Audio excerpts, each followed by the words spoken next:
Hey everybody, aloha. Welcome to Cam's Clan Part 2. In Part 1, we did, I did, and 1/8 and a quarter inch TRS plugs. And I told you that I was going to do a RCA and I never did. Well, this is a continuation. In this demonstration, I'm going to be doing an RCA and I'll be doing two patch cables. And patch cables, pancake quarter inch to a straight quarter inch TS. These are all TS cables. In other words, they're single or mono channel, just one channel on them. Reason why I'm doing two patch cables, I'm going to do one with the bare metal and one with the plated metal. So without any further delay, let's get started. Okay, welcome to the prepping part. And this is the hardest part, but yet it's the most important part, and you'll see it's not that hard at all. Stripper, cable.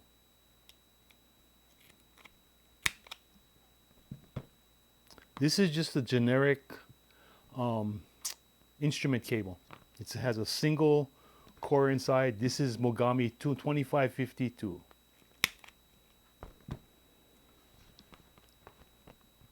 See the difference in the shielding?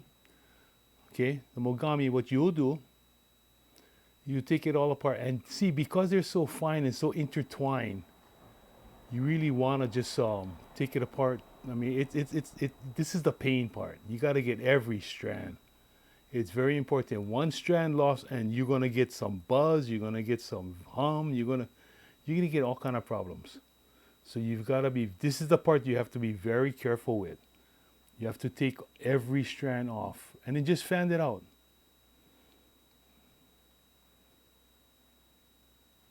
So just make sure you got every strand. This one is hard. Okay. And then you just foam it, just comb it down, comb it down, comb it down. Make sure it's all apart. Okay. Comb it down. And then you take a piece.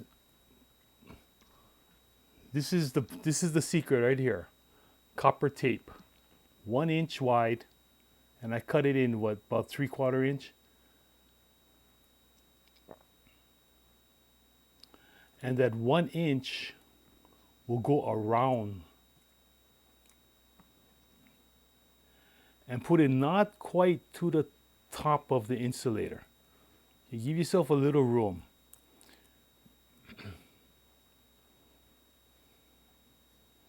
Just a little, not too much.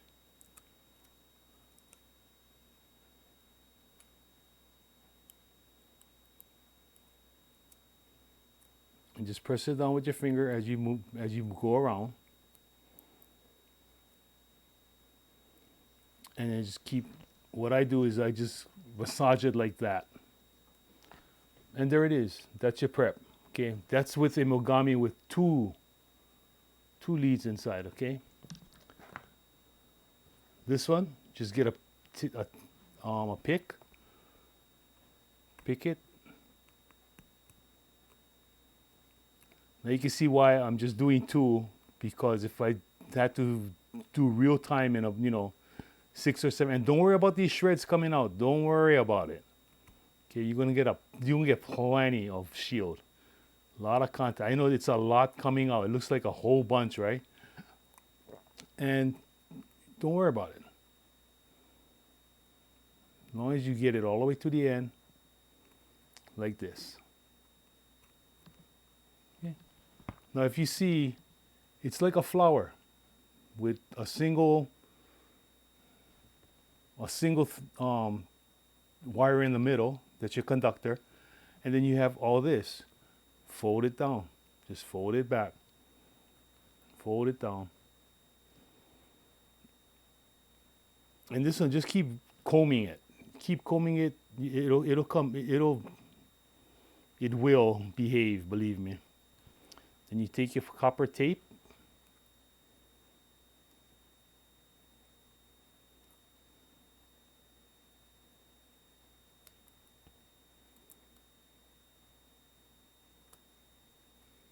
Almost to the top, Remember? Almost to the top. And then you can use your finger. Your finger should be wider than the tape, than the piece of tape that you cut. And just keep going around and around and around, getting it smooth like that. Okay? And it's prepped. The first one we're going to do it's really the most difficult. And you're going to see how easy it is, and the rest of it is going to be just that. Here's a patch. I've already taken off the cover, and the cover is hung on by 2 set screws. And they're tiny. They're tiny little screws if you see them in here.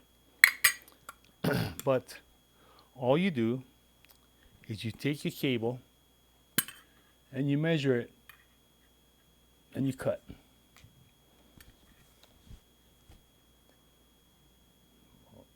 Plier, strip off the end. And these already have set for 22 gauge. Yeah? This slide screw here sets the gauge, how big you want the hole. And that's what happens every time. So then all we do is tin.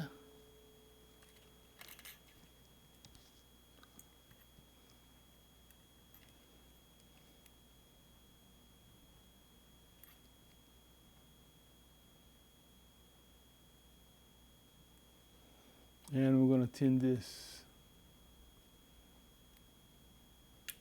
There's a positive and there's a negative way underneath, but you're not going to use that because the entire shell of this container is the negative.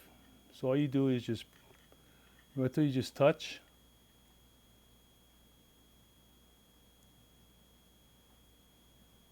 And then let it cool. And if you like, put a little bit more on top, because I'll show you why. You don't have to worry about putting too much.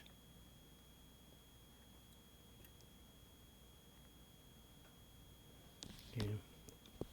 The reason why we don't care about putting too much is that I put a secret weapon on top. This is Captain Tape.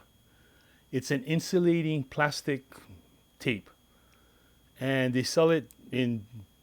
This is I believe it was 1/2 inch, and that's what it looks like. It's just transparent. It's slightly adhesive on one side, and you just get a small piece, and you just lay it in. You don't insulate against the cover coming down and accidentally shorting out. Can you see it? That's all you do, just like that. I know it's really seems like a big thing, but you know, it just gives you a little bit more security that your job won't come. Now, you get the cover. Ugh, take it off. The magnets are very strong. And you line up the cover.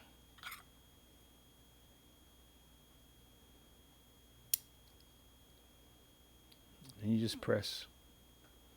You press.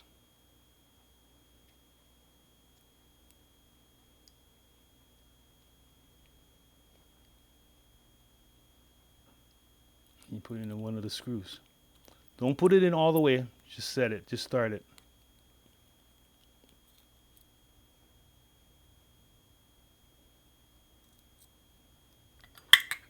This is the hardest part, is lining it all up.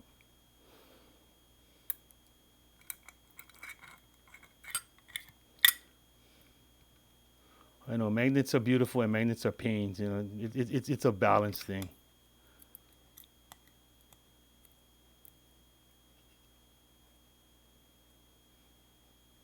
We see how magnetized everything gets. That's how strong these magnets are in here.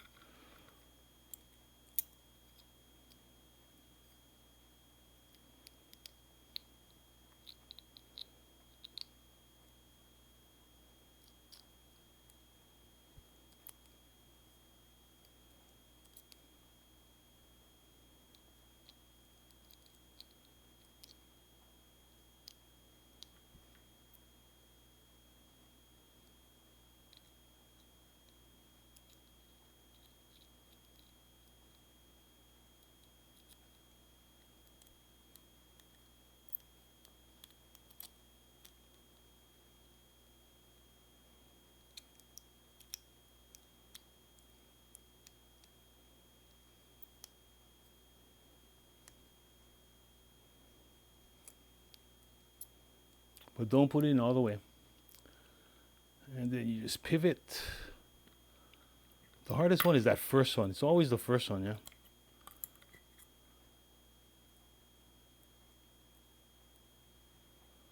It's always that first one.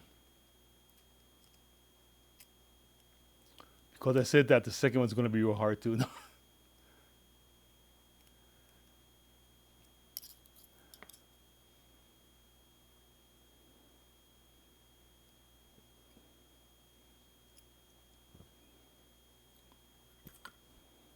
See how tiny these screws are? I lost it.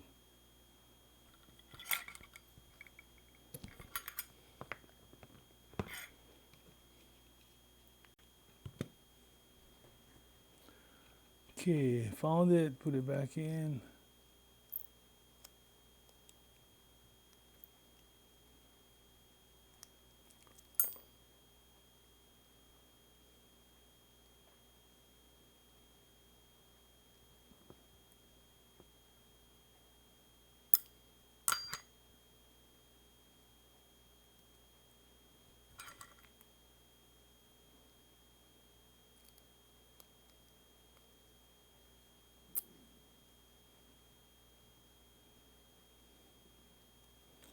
Then when you have two of them in, then you cinch it.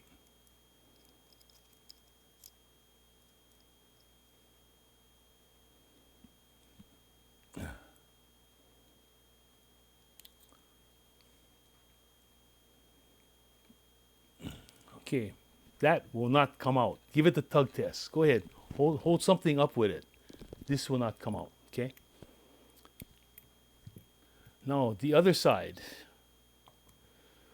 The other side, same thing, except we're going to be using a TS straight. Now, when you buy the TS straight ones, make sure that you've got a clamp. Okay, you see the clamp? Okay, that's the secret to Cam's clamp. And then all you do is you put something in there and you just spread it apart.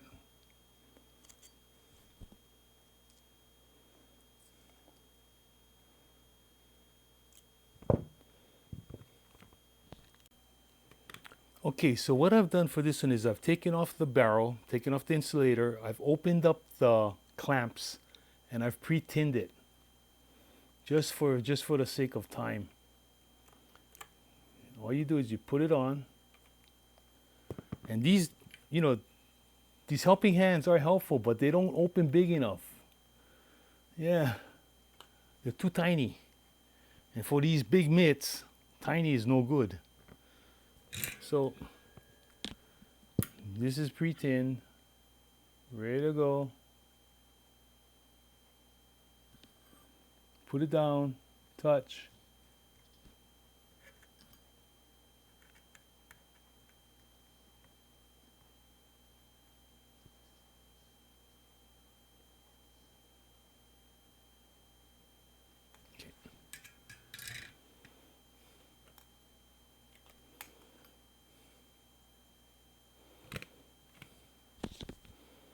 Clamp. Firm but not cutting through, yeah? And I opened it up a little bit too much, but that's all right. You guys, you'll get the hang of this. You'll get the hang of it.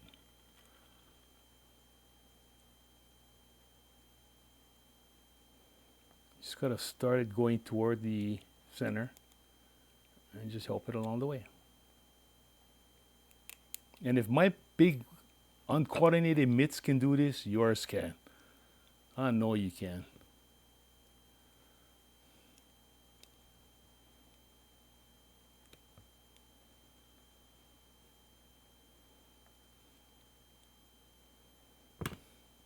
There you go. Okay, now insulator. See, when you've got to make sure you got the circular shape.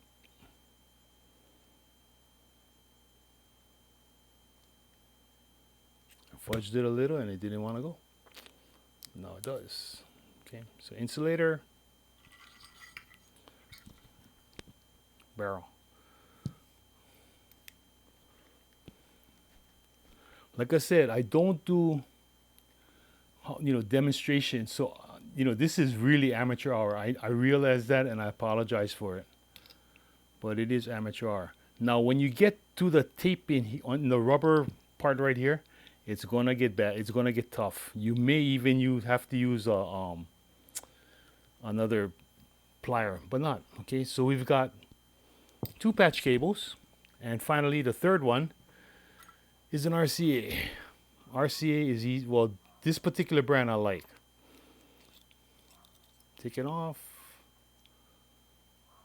Put the cover on.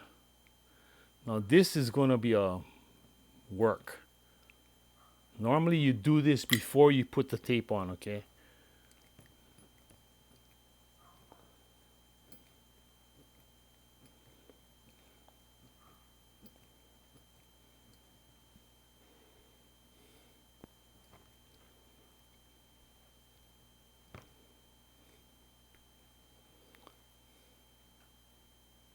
There's no damage to it. It's just very tight.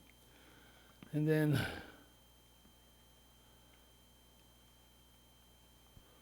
put it in there.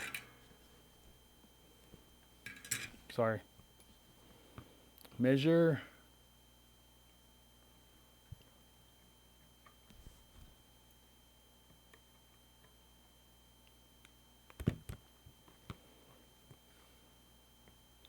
And if this is too far, you can strip it, but shouldn't be. And then nothing to do but the tinning.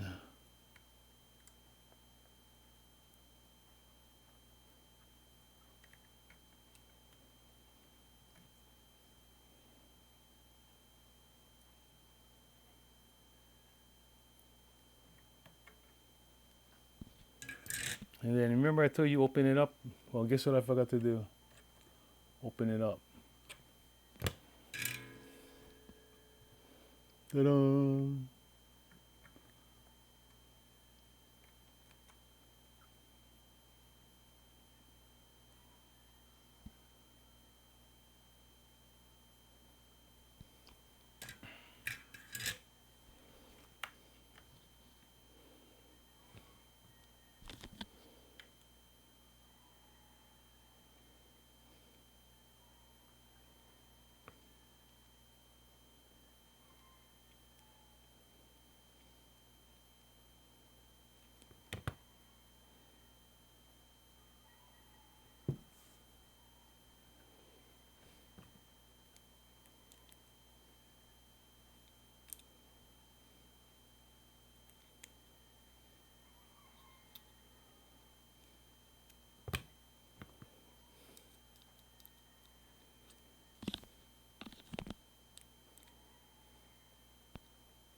There you have it.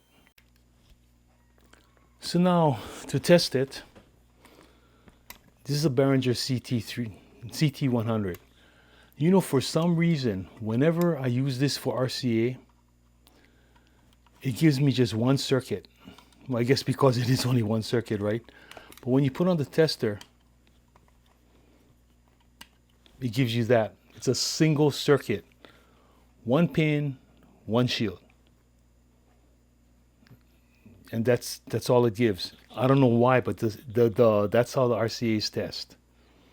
So we'll turn that off. So that circuit's good. Now for our patch cables. And you're gonna see something weird about this one.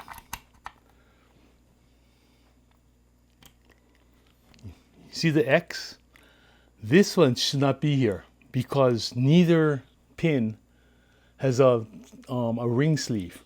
But because of the way I guess the socket is made, it's expecting a ring. So because it touched it on the way down, it measures a ring, but there's no connection between these two. So you want just these four in the corner. See the four? Looks like a five, but you take the five out. That's what you're supposed to be looking for. But this, so it shows that it's a good circuit. You see how it moves? Because this one, it's picking up a ring that's not there. If I put in the metal one,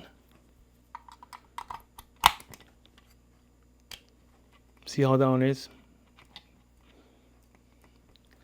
So it's something about this jack and the way it's plated, or the way it's touching, whatever.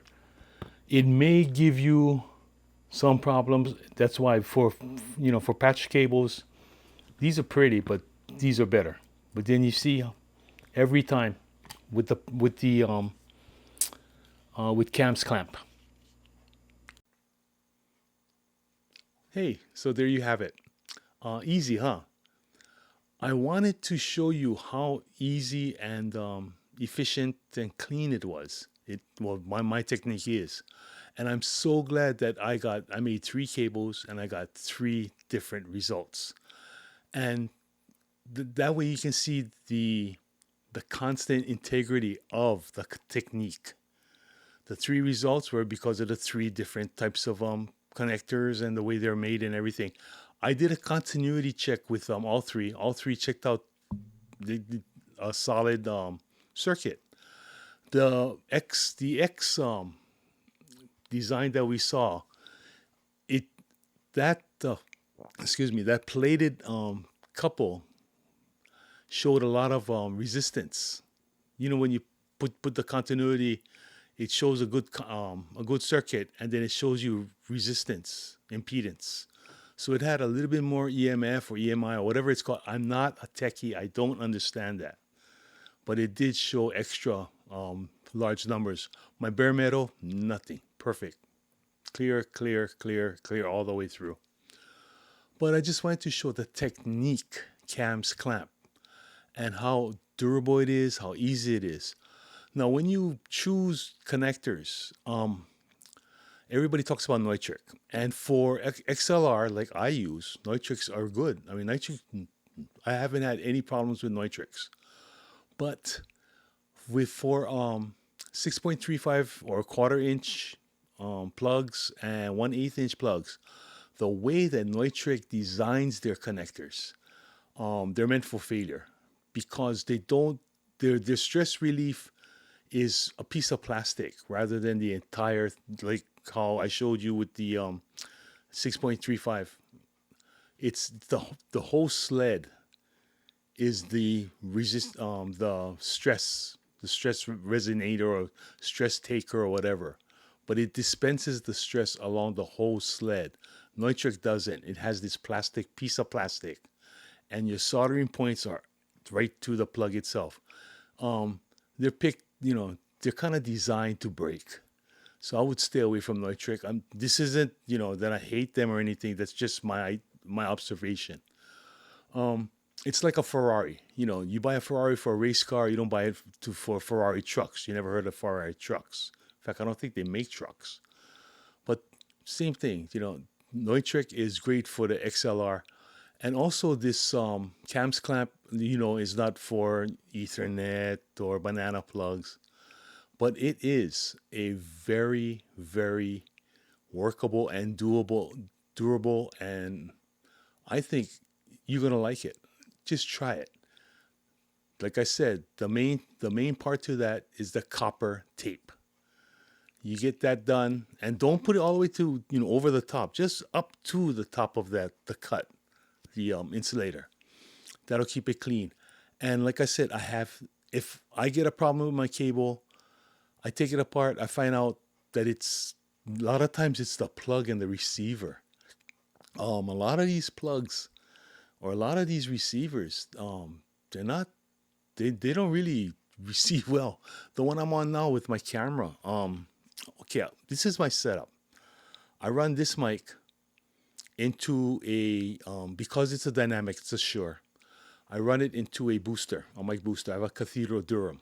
From the Cathedral Durham, I go into a preamp.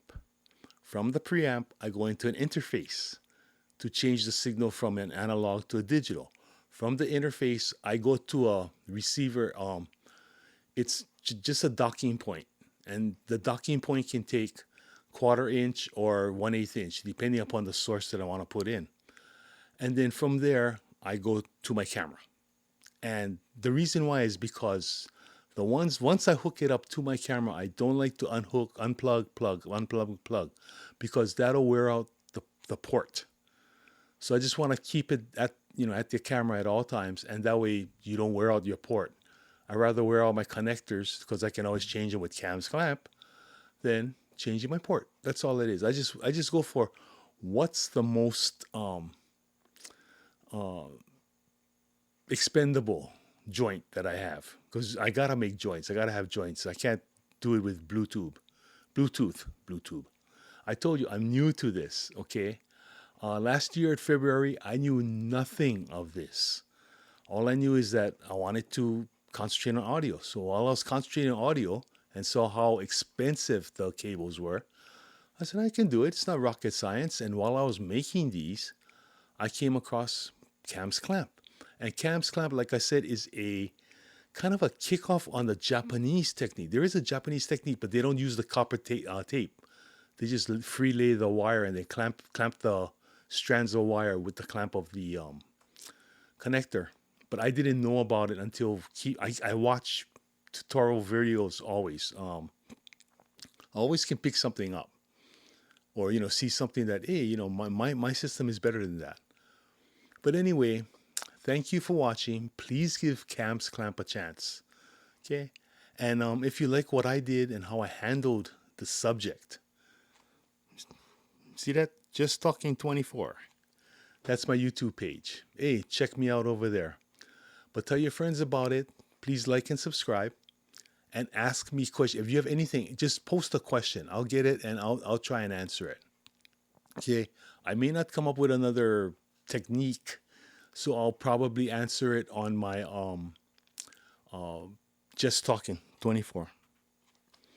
Okay. Right now I'm on a hiatus because my computer went down. It's broken, so it's in the shop. It's going to be in the hospital for about 2 to 4 weeks. So until then, I'm going to leave you like how I leave everything every time. I say ahui ho till we meet again. Ma'alama pono. Please take care. And from my heart to yours, aloha. Farewell, love you, and God bless.